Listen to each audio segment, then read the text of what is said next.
नमस्कार दोस्तों, हमारे एजुकेशनल यूट्यूब चैनल सार्थक श्योर सक्सेस पॉइंट में आप सबका स्वागत है। आइए दोस्तों, आज हम लोग कक्षा 10 की जो है तीसरी प्रश्नावली दो चर वाले रैखिक समीकरण युग्म के बारे में पढ़ेंगे। और इस प्रश्नावली में हम लोगों को क्या क्या पढ़ना है उसको हमने यहाँ पे लिख रखा है।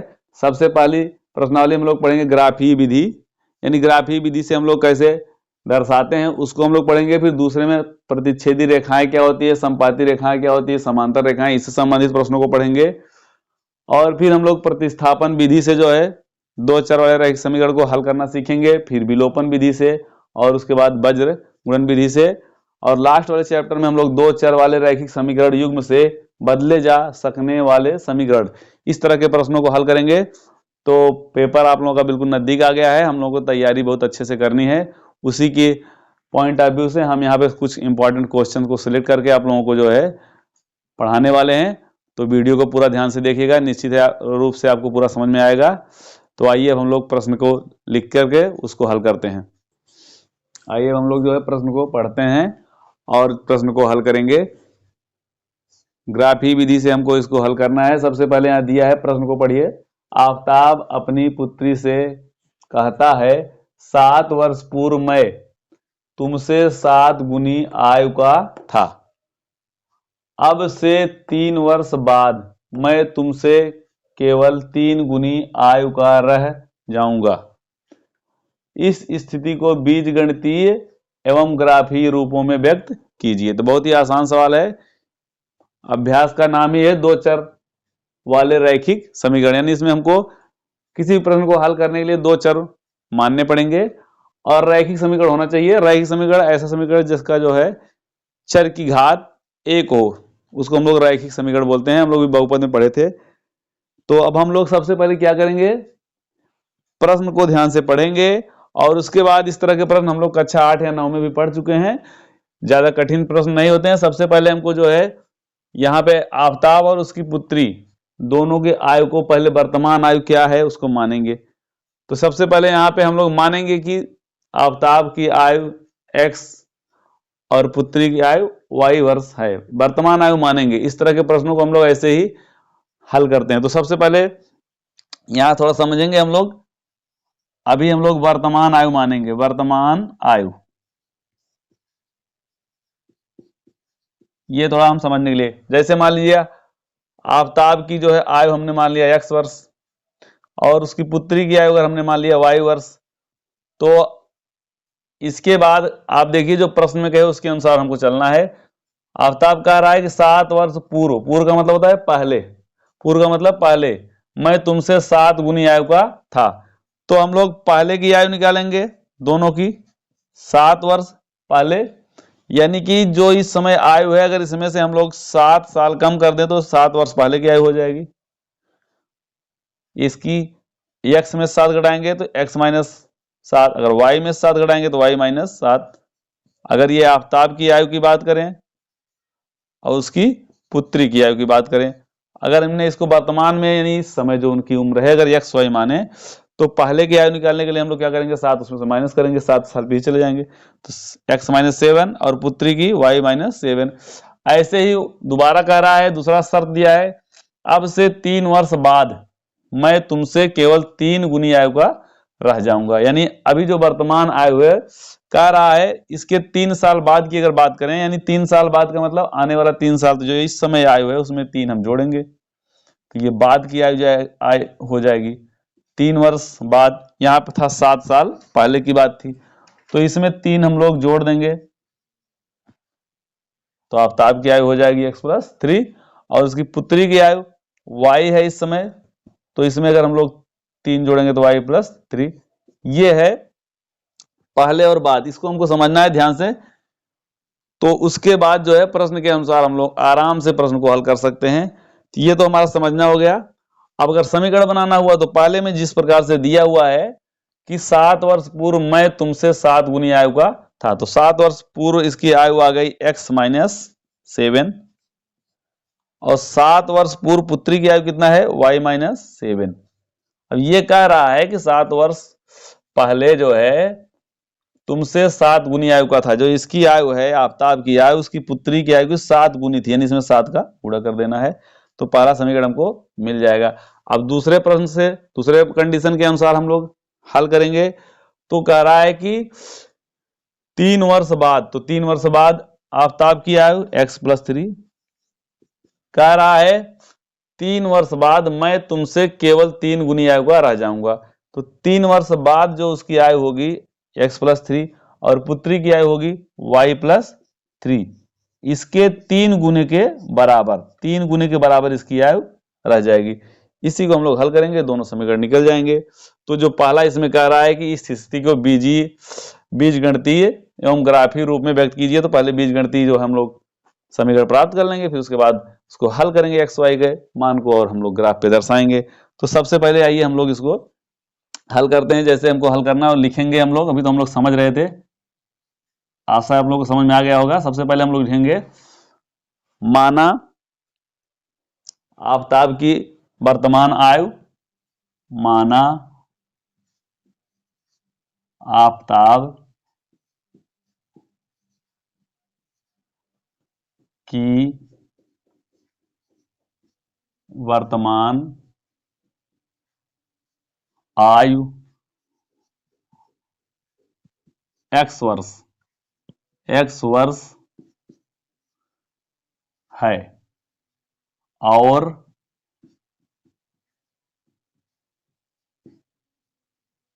पुत्री की वर्तमान आयु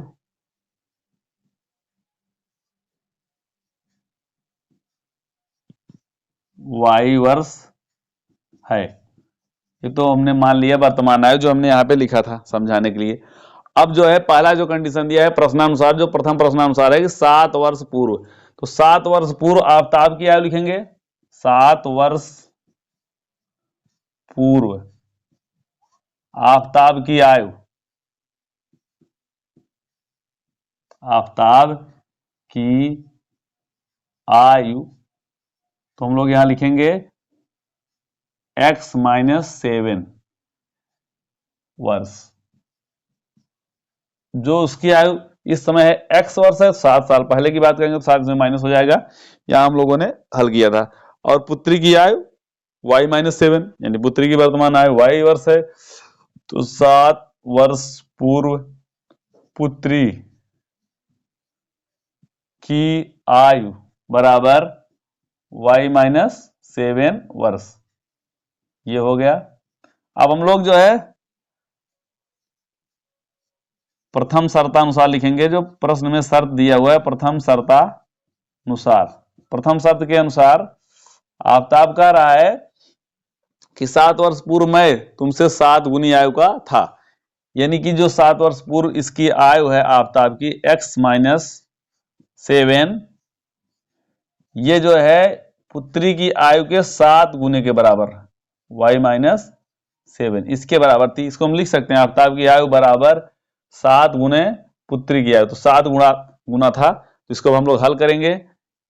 x-7 बराबर 7 का y में गुणा करेंगे 7y, 7 का 7 में गुणा करेंगे -7 इसको हल करेंगे हम लोग। x इसको इधर लाएंगे -7, y -7 इसको भी इधर लाएंगे तो ये माइनस है, इधर आएगा तो प्लस हो जाएगा, +49 बराबर 0। x-7 y, ये जो है -7 इसमें से निकल जाएगा तो बचेगा +42। ये हो गया पहला समीकरण। ये हमको पहला समीकरण मिल गया प्रथम शर्तानुसार। जो दूसरी शर्त है अब इसके हिसाब से काम करेंगे, जो है 3 वर्ष बाद मैं तुमसे केवल 3 गुनी आयु का रह जाऊंगा। तो जो हमने 3 वर्ष बाद की आयु दोनों की निकाली है, अब इसके अनुसार 3 वर्ष बाद, 3 वर्ष बाद आफताब की आयु, आफताब की आयु बराबर, अगर हम लोग देखेंगे तो x है इस समय 3 वर्ष बाद, यानी 3 इसमें जुड़ जाएगा, x+3 वर्ष।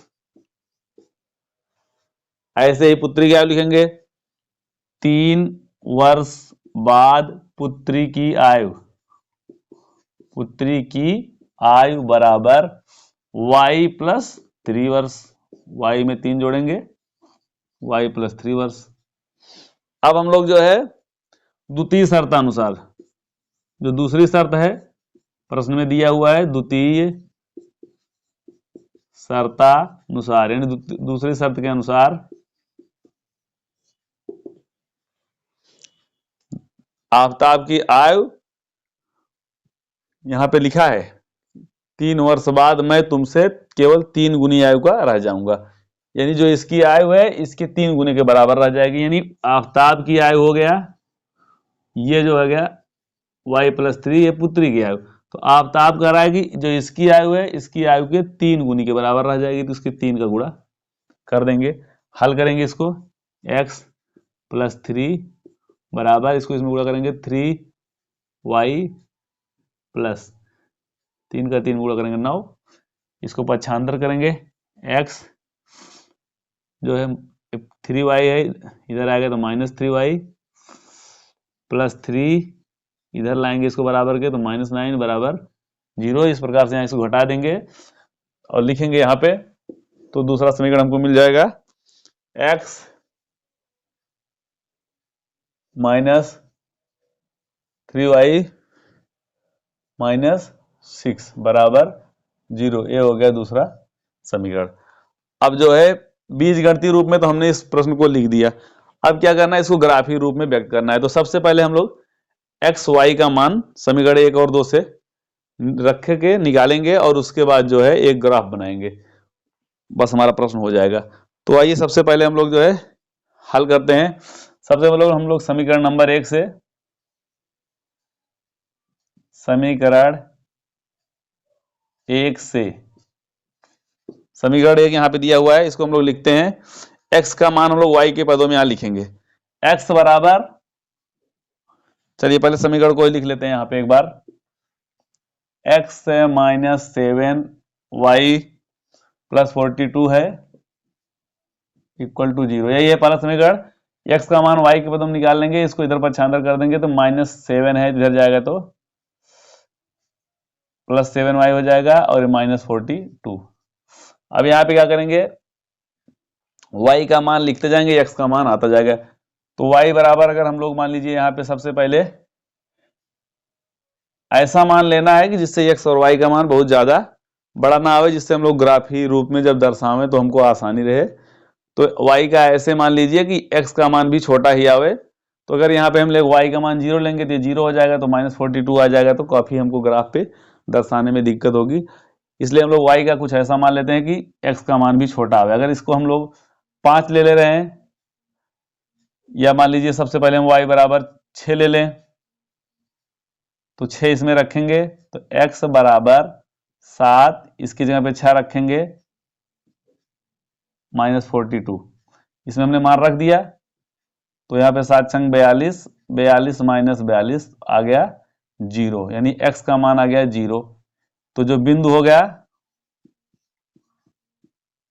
वो हो गया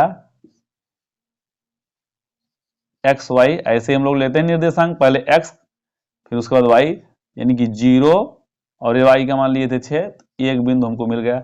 और किसी भी ग्राफ पे हम जब कोई रेखा दर्शाते हैं तो कम से कम 2 बिंदुओं की जरूरत होती है, तो हमको कम से कम y के 2 मान कम से कम लेने हैं, 3 भी ले सकते हैं 4 भी, मगर कम से कम 2 मान लेने हैं, और जो है जिससे कि हम रेखा को दर्शा सकें। तो हम लोग अगली बार फिर y का मान कुछ लेते हैं, मान लीजिए अब यहाँ पे भी 6 लिए थे, अब हम लोग जो है 7 ले सकते हैं या 5 ले लें, कुछ भी ले सकते हैं। तो y बराबर 5 लेने पर, चलिए y बराबर 5 लेने पर, अब अगर 5 ले रहे हैं इसमें मान रखेंगे, तो x बराबर 7 इंटू y की जगह पे हम लोग 5 रख रहे हैं, तो 5 -42, तो x बराबर 7 × 5 = 35 हो जाएगा, -42। और जब हम लोग घटाएंगे तो x बराबर माइनस में इसका उत्तर आएगा जो है 7, यानी x बराबर आ गया -7। तो हम लोग जो बिंदु आएगा उसको हम लोग लिखेंगे। तो बिंदु हम लोग जब लेते हैं, निर्देशांक ज्यामिति में हम लोग पढ़ते हैं, तो पहले x फिर y, बिंदु इसी प्रकार से लेते हैं, पहले भुज फिर कोटि, यानी x का मान -7 आया, और y का मान जो है लिखे हम लोग 5। और भी मान निकालना चाहें तो हम लोग निकाल सकते हैं। x का मान, y का मान हम यहाँ पे 5 लिख दिए, एक बार 6 लिए, एक बार 5 और 7 भी ले सकते हैं। ऐसे ही कई मान लेंगे तो हम लोग कई बिंदु हम लोग पा जाएंगे, लेकिन हमको कम से कम किसी भी रेखा को दर्शाने के लिए 2 बिंदुओं की जरूरत होती है। तो हम लोग यहाँ पे एक बिंदु, समीकरण नंबर 1 से जो है हमने 2 बिंदु दर्शा लिया, यानी इस रेखा को हम लोग अब दर्शा सकते हैं ग्राफ पेपर पे। अब समीकरण नंबर 2 की सहायता से भी हम लोग कम से कम 2 बिंदु निकालेंगे, फिर हम लोग ग्राफ पे इसको दर्शाएंगे।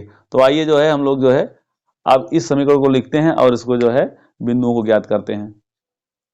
आइए हम लोग जो है समीकरण नंबर 2 को लेते हैं और इससे जो है हम लोग मान निकालते हैं, बिंदु ज्ञात करते हैं। तो आइए यहाँ पे लिखते हैं समीकरण नंबर 2।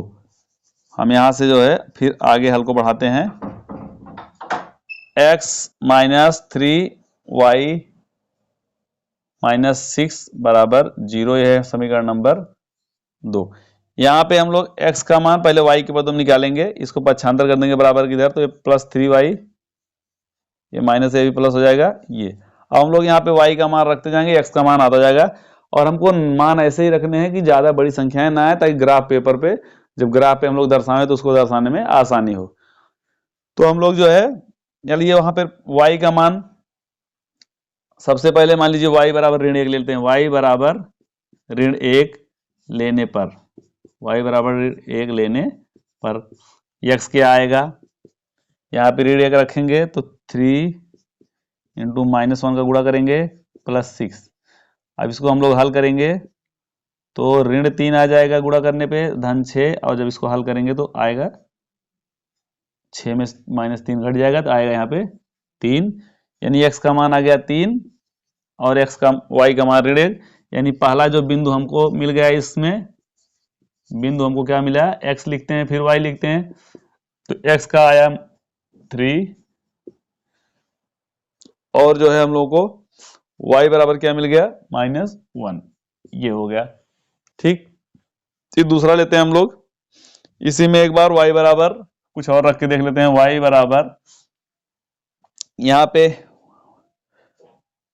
चलिए y बराबर ऋण 3 ले लेते हैं, ताकि हमको मान हल करने में आसान है। y बराबर ऋण 3 लेने पर अभी हल करेंगे, हमको समझ में आएगा कि हाँ बड़ी संख्याएं नहीं मिलने पे हमको ग्राफ पेपर दर्शाने में कितनी आसानी रहेगी। तो यहाँ पर y बराबर हम लोग ऋण 3 रखेंगे तो x का क्या मान आ जाएगा, x बराबर 3 इंटू ऋण 3 और प्लस 6। तो x बराबर 3 का 3 में गुणा करेंगे -9 प्लस 6, x बराबर क्या आ गया, घटाएंगे तो -3। तो बिंदु आ गया क्या, पहले x लेते हैं फिर y, तो हम लोग ऋण 3 और ऋण 3 ये बिंदु पा गए। और हम लोग ले सकते हैं, अभी y बराबर ऋण 2 रख दें तो 2 3 6, ऋण 6 आ जाएगा, तो x का मान 0 आ जाएगा और भी छोटी संख्या आ जाएगी। तो चलिए फिलहाल हम लोग 2 मानों से ही रेखा को दर्शा लेंगे, इसलिए हम लोग ज्यादा निकालेंगे तो कोई बहुत मतलब नहीं है। तो इसी से हम लोग जो है इसको ग्राफिक रूप में व्यक्त करना है, इसको हम लोग दर्शाएंगे। तो आइए हम लोग सबसे पहले क्या करते हैं, ग्राफ पेपर तो है नहीं यहाँ पे, हम लोग ऐसे बनाएंगे इसको और दर्शाएंगे। ये हमारा y, ये हमारा y डैश, ये हमारा x और इधर हमारा x डैश। यहाँ पे जहां पे शुरू करते हैं, जहां पे x अक्ष y अक्ष एक दूसरे को काट दें, यहाँ पे मूल बिंदु होता है 0 0। इधर से हम लोग बराबर दूरी पे 1 2 3 4 इधर इधर और ऊपर नीचे लेंगे, क्योंकि यहाँ पे आप देख रहे हैं बिंदु जो आए हैं ऋणात्मक भी आए हैं धनात्मक भी आए हैं दोनों में, और दोनों की सहायता से हम लोग इसको, तो सबसे पहले पहली रेखा को से जो हम लोग निकाले हैं बिंदु 0 6 और ऋण 7 और 5 आया है। तो पहले हम लोग क्या करेंगे, पॉजिटिव दिशा में 6 है तो मैक्सिमम 6 तक हम लोग यहाँ पे ले लेंगे, 1 2 3 4 5 6। प्रयास यही हमेशा रहे कि बराबर बराबर दूरी पर हम लोग संख्याएं लें। ये हो गया 1 2 3 4 5 6 7। इधर भी वैसे ही ले लेंगे, माइनस की संख्या 7 है, यानी कि y जो है x को ऋणात्मक दिशा में हम लोग -7 तक कम से कम लेना पड़ेगा। 1 2 3 4 5 6 7, तो -7 यहाँ हो गया, -1 -2 -3 -4 -5 -6, इस तरह से हम लोग लिखेंगे। ऐसे ही ऊपर और नीचे भी लेना है। ऊपर हम लोग धनात्मक लेते हैं 1 2 3 4 5 6, तो हम लोग इसको भी लिख लेंगे 1 2 3 4 5 6। नीचे भी ऐसे हम लोग दर्शा लेंगे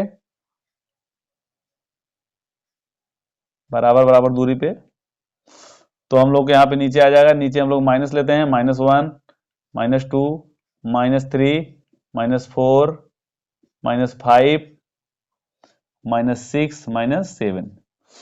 अब हम लोग जो है पहली जो हमको पहला समीकरण मिला था इसको हम लोग पहले दर्शाएंगे। पहला बिंदु है 0 6, इसको देखेंगे हम लोग कहाँ रहेगा, यानी x अक्ष पे 0 और y अक्ष पे धनात्मक दिशा में 6 चलना है हमको। x अक्ष पे 0, ठीक, और y अक्ष पे 6, यानी कि पहला बिंदु जो होगा यहाँ पे होगा 0 6, ये पहला बिंदु हो जाएगा। और दूसरा है -7 और 5, यानी x अक्ष पे -7 और y पे +5। यहां पे आएंगे हम लोग -7 यहां है और y अक्ष पे +5 यानी यहां, यानी इस प्रकार से हम लोग जब इसको यहां बढ़ेंगे आगे, अगर देखेंगे इधर से इधर और यहां से इसको हम लोग लाएंगे, ये जो है एक दूसरे काटेंगे, यही हमारा बिंदु हो जाएगा। तो हम लोग देखेंगे हमको यहां पे बिंदु मिलेगा। ये केवल हम समझने के लिए बना रहे थे। ये जो है जो बिंदु भी हम लोग देख रहे हैं -7 और 5, ये बिंदु हमको यहाँ मिलेगा, ये हो गया। अब इन दोनों को मिलाते हुए हम लोग जो लाइन खींचेंगे वही हमारी x -7 + 42 बराबर जो 0 आया है, ये हमको पहला मिल जाएगा। तो इसको मिलाते हुए हम लोग खींच सकते हैं और हम लोग देखिए पाएंगे, इसको ऐसे मिलाएंगे, इसको मिलाते हुए आगे बढ़ा देंगे हम लोग, ये हमारी पहली रेखा बन गई। ग्राफ पे हमने पहला चीज दर्शा दिया। अब दूसरा जो है, जो दूसरे समीकरण से हम लोग मान निकालें, इसमें देखेंगे यहाँ पे पहला बिंदु x y बराबर 3 और ऋण 1 पाए हैं, तो x अक्ष पे 3 y पे ऋण 1, यानी x पे धनात्मक दिशा में चलना है यानी यहाँ पे, और y पे ऋण 1 यानी यहाँ, ये जो हमारी बिंदु, तो इसको हम लोग अगर यहाँ से बढ़ेंगे आगे यहाँ पे लाएंगे और इसको इधर से नीचे लाएंगे, यानी यहाँ पे हमको मिल जाएगा। अगर इसको हम लोग ऐसे देखें, इसको बढ़ा के, ये बिंदु जो होगा यही होगा, यही होगा 3 और ऋण 1, तो इसको हम लोग दर्शा देंगे 3 और ऋण 1। और दूसरा जो बिंदु हमको मिला है ऋण 3, x अक्ष पे भी ऋण 3 चलना है, y पे भी ऋण 3, तो x अक्ष पे ऋण 3 यहाँ पे आ गए और y पे यहाँ, यानी इसको अगर हम लोग ऐसे बढ़ा के देखें तो ये हमको यहाँ पे कट करेगा, यानी ये हो गया। तो ये जो है समझने के लिए था। अब हम लोग जो है यहाँ पे बिंदु पा गए, अब हम लोग इसको जो है यहाँ लिख देंगे, इसको बहुत जरूरत नहीं है, बस समझने के लिए था। ऋण 3 और ऋण 3 होता कहाँ है, ये। अब क्या करना है, जो हमको ये बिंदु मिले हैं इसी से मिलाते हुए हमने दूसरी रेखा हमको खींच देनी है।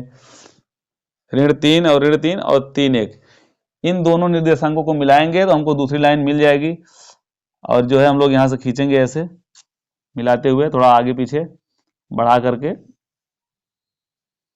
इस तरह से आपको दो लाइन, ये हो गया ग्राफी रूपों में व्यक्त करना। ग्राफ पे हम लोग जब दर्शाएंगे तो बिल्कुल वहां पे इक्वल डिस्टेंस लिया हुआ होता है, ग्राफ पेपर बना होता है, वहां पे हम लोग जब दर्शाएंगे तो बिल्कुल एकदम सीधे से अच्छे से क्लियर आपको और बढ़िया चित्र बनेगा, देखने को मिलेगा। तो इस तरह से पहला प्रश्न हल हो गया। ऐसे ही अन्य प्रश्न भी हमको ग्राफी रूप में दिखाने होंगे। तो सबसे पहले इस तरह से अगर दिया है तो पहले हम लोग बीजगणितीय जो है रूप में इसको लेंगे, फिर एक्स वाई का मान निकालेंगे। और कभी कभी क्या होता है, समीकरण डायरेक्ट दिया हुआ होता है, जो हमने यहाँ समीकरण निकाला है वो समीकरण पहले से ऑलरेडी दिया होता है, तो हमको सिर्फ जो है एक्स वाई का मान रख करके बिंदु ज्ञात करने होते हैं और ग्राफ पे पेपर पे इसको दर्शा देना होता है। तो आइए हम लोग इसी पे आधारित एक और प्रश्न को हल करते हैं, तो आप लोगों को पूरी तरह से क्लियर हो जाएगा। आइए दोस्तों, हम लोग जो है दूसरा प्रश्न, जो कि बहुत ही इंपॉर्टेंट प्रश्न है, इसको हम लोग हल करेंगे और समझेंगे। इसी तरह के प्रश्न जो है परीक्षा में आते हैं। एक प्रश्न भी हम लोग हल कर चुके हैं, अब दूसरे प्रश्न को हल करेंगे और इसको जो है ग्राफ पेपर पे कैसे दर्शाना होता है, यानी ज्यामितीय रूप में दर्शाना होता है किस तरह से। सबसे पहले वहां पे तो हम लोग को समीकरण बनाना था। यहाँ पे समीकरण ऑलरेडी दिया हुआ है, दो रेल पटरियां समीकरणों x plus 2y minus 4 equal to 0 और 2x plus 4y minus 12 equal to 0 द्वारा निरूपित की गई हैं। इस स्थिति को ज्यामितीय रूप में व्यक्त कीजिए, यानी इसको भी ग्राफ पेपर पे दर्शाना है। तो ग्राफ पेपर पे दर्शाने के लिए हमको सबसे पहले समीकरणों के माध्यम से बिंदु ज्ञात करने होंगे, और किसी भी रेखा को व्यक्त करने के लिए कम से कम दो बिंदुओं की जरूरत होती है। दो बिंदुओं को मिलाने से हम लोग एक रेखा आराम से खींच लेते हैं। तो यह रैखिक समीकरण है, हमको रेखाएं मिलेंगी और दो रेल की पटरियां हैं। अगर आप प्रश्न को ध्यान से पढ़ें तो यहाँ पे समझ रहे हैं दो रेल की पटरियां हैं, तो कम ये भी समझ सकते हैं कि हमारी जो रेखाएं मिलेंगी वो समांतर होंगी। फिलहाल हम लोग हल करेंगे तो अभी देखेंगे भी, क्योंकि रेल की पटरियां आप लोग देखेंगे हमेशा एक दूसरे क्या होती हैं, समांतर होती हैं, कहीं पे आकर जाकर आपस में मिलती नहीं है। चलिए फिलहाल प्रश्न को हल करते हैं हम लोग जो है। चलिए यहाँ पे पहला समीकरण दिया है पहला समीकरण हम लोग लिखेंगे x plus 2y minus 4 equal to 0। इसको हम लोग नाम देते हैं एक, समीकरण नंबर 1 दिया हुआ है। सबसे पहले इस समीकरण को ही हम लोग हल करते हैं। x का मान रखेंगे, y के पदों में निकाल के मान रखें या डायरेक्ट इसी में रख दें, आना वही है। चलिए इसको हम लोग यहीं पे रख देते हैं। माना x बराबर 0 मान ले रहे हैं या फिर ले रहे हैं x बराबर 0, तो y क्या आएगा, तो y का मान, अब इसको हम लोग हल करेंगे, x की जगह पे 0 है 0। चलिए इसको हल करते हैं, plus 2y minus 4 equal to 0। हल करेंगे 2y, ये हो गया 2y, इसको इधर पक्षांतर कर देंगे बराबर 4। तो इसको हम लोग हल करेंगे तो y बराबर 4 में हो जाएगा 2 से इधर भाग आ जाएगा 2। यानी पहला जो हमको बिंदु मिल गया, बिंदु लेते समय हम लोग पहले x फिर y, यानी कि x बराबर 0 है तो 0 आ गया और y, ये पहला बिंदु मिल गया। चलिए एक बार हमने x को 0 मान लिया या 0 ले लिया, अब दूसरी बार हम लोग x को ना लेके एक बार हम लोग y ले लेते हैं। और हल करते समय हमेशा ये ध्यान दें कि x और y का चाहे इसका मान लें चाहे इसका, जब भी मान लें ऐसी संख्याओं को लें कि हमारा जो बिंदु आए ज्यादा बड़ी संख्या ना प्राप्त हो, ताकि हमको ग्राफ पेपर पर दिखाने में आसानी रहे। चलिए यहाँ पे हम लोग दूसरी बार ले रहे हैं y बराबर 0। अब लोग हम ले रहे हैं y बराबर 0 लेने पर, y बराबर 0 लेने पर, चलिए हम लोग y बराबर 0 ले रहे हैं, इसमें रखते हैं, यहाँ y बराबर 0 रख देंगे। x प्लस 2 इंटू y की मान 0 रख देंगे, माइनस 4 बराबर 0। यहाँ पे y की जगह 0 रख दिया, इसका इसमें गुणा करेंगे 0 हो जाएगा। तो x प्लस 0 माइनस 4 है, इसको इधर ले जाएंगे प्लस 4 हो जाएगा। तो x बराबर आ गया 4। अब जो है दूसरा बिंदु हमको जो मिल गया, बिंदु में हम लोग पहले x फिर y, x यानी कि 4 और y का मान लिए थे 0 0, तो दो बिंदु हमको मिल गए। कम से कम दो बिंदु चाहिए, बस ज्यादा निकालने की जरूरत है। फिर हम लोग दूसरा समीकरण लिखते हैं जो दिया हुआ है, 2x plus 4y minus 12 equal to 0। ये हमारा दूसरा समीकरण, इसको हम नाम दे देते हैं। यहां भी हम लोग को बिंदु ही निकालना है इसकी सहायता से, तो इसको हम लोग x बराबर 0 रखने पर देखिए क्या आता है। x बराबर 0 रखने पर, मान लिया x बराबर 0 है तो क्या आएगा, तो हम लोग यहाँ x की जगह 0 रखेंगे, तो 2 इंटू एक्स की जगह 0 प्लस 4y माइनस 12 बराबर 0। ये तो हो गया 0, बचेगा यहाँ 4y, चलो ये 0 लिख दिया, और इसको इधर पक्षांतर कर देंगे, प्लस 12 आ जाएगा। तो 4y बराबर 12, तो y का मान हम लोग निकालेंगे तो 12 में हो जाएगा 4 से भाग, तो आ जाएगा 3। यानी जो बिंदु हमको मिल गया, पहले x लेते हैं फिर y, यानी x बराबर क्या था 0, तो y बराबर क्या आया 3। आइए जो है अब हम लोग जो है समीकरण नंबर 2 से एक बिंदु हमको मिल गया, हम लोग दूसरा बिंदु निकालेंगे। तो आइए जो है x का जो है हम लोग मान यहाँ पे लिए थे 0, y का मान आया 3। अब x का मान कुछ दूसरा रख देते हैं यहाँ पे और फिर y का मान निकाल लेते हैं। तो चलिए फिर x बराबर, वहां पे हम लोग 0 रखे थे, यहाँ पे हम लोग x बराबर जो है 2 रख देते हैं। तो हम लोग x बराबर 2 रखते हैं, तो x बराबर 2 रखने में देखिए क्या मिलता है आपको, x बराबर 2 रखने पर, चलिए इस समीकरण में रखिए 2 इंटू एक्स बराबर 2 रखेंगे plus 4y minus 12 equal to 0। ये हो गया, मान रख दिया हमने। 2 का 2 में गुणा करेंगे 4 plus 4y minus 12 equal to 0। यहाँ पे आ जाएगा, इसको आगे लिख के हल करते हैं। 4y माइनस 12 है ये प्लस 4, इसको जब हम लोग हल करेंगे यहाँ आ जाएगा माइनस 12 में 4 घट जाएगा 8 बराबर 0। तो 4y बराबर 8, तो y का हम लोग मान निकालेंगे तो 8 में हो जाएगा 4 से भाग, तो y बराबर आ जाएगा 2। इस तरह से जब हम लोग बिंदु लिखेंगे, दूसरा बिंदु x फिर y, x का मान हमने क्या रखा था यहाँ पे 2, और y का मान हमने जो है अभी प्राप्त किया यहाँ पे 2। इस तरह से 1 2, दूसरे समीकरण से 2 बिंदु हमने प्राप्त कर लिया और पहले समीकरण से भी हम लोगों ने 1 और 2 बिंदु प्राप्त कर लिया। हम लोग इसको ग्राफ पे दर्शाएंगे। आप थोड़ा सा ध्यान अगर देंगे तो यहाँ पे सब पॉजिटिव संख्याएं आई हैं, यहाँ पे भी जो निर्देशांक है पॉजिटिव है, ये भी। यानी कि अगर हम लोग जो है ग्राफ पेपर पे इसको बना रहे हैं तो हमको ऋणात्मक दिशा में ज्यादा दूरी लेने की जरूरत नहीं है, हम लोग सिर्फ पॉजिटिव दिशा में ही ले लें, बस हमारा काम हो जाए, क्योंकि सभी संख्याएं धनात्मक हैं। ये हो गया y, नीचे हम लोग y डैश, x डैश, यहाँ पे x। और ये एक चीज ये भी देखें कि संख्या जो है 2 2 4 3 2, यानी कि जो है ज्यादा बड़ी संख्याएं नहीं है। चलिए हम लोग जो है 1 2 3 4 5 बराबर दूरी पे ही लेनी है। 1 2 3 4 5 हम लोग जो है इसको बराबर दूरी बनाएंगे। 1 2 3 4 5, 1 2 3 4 5। इधर भी हम लोग ऐसे ही ले सकते हैं, इधर तो हमको जरूरत पड़ेगी नहीं, -1 -2 तो कोई जरूरत नहीं, इधर -1 -2 जरूरत पड़ती है तो हम लोग लेते हैं। फिलहाल हम लोग इसको दर्शाएंगे। जो पहले समीकरण से बिंदु है 0 2, इसका निर्धारण देखेंगे, यानी x अक्ष पे 0 y पे 2, यानी x अक्ष पे कोई दूरी नहीं लेना है, y पे 2, यानी यहाँ पहला बिंदु हमको यही मिल गया 0, x पे 0 y पे 2। और दूसरा बिंदु है 4 और 0, यानी x अक्ष पे 4 और y पे बिल्कुल दूरी नहीं तय करनी है, यानी ये हो गया x अक्ष पे 4 y पे 0।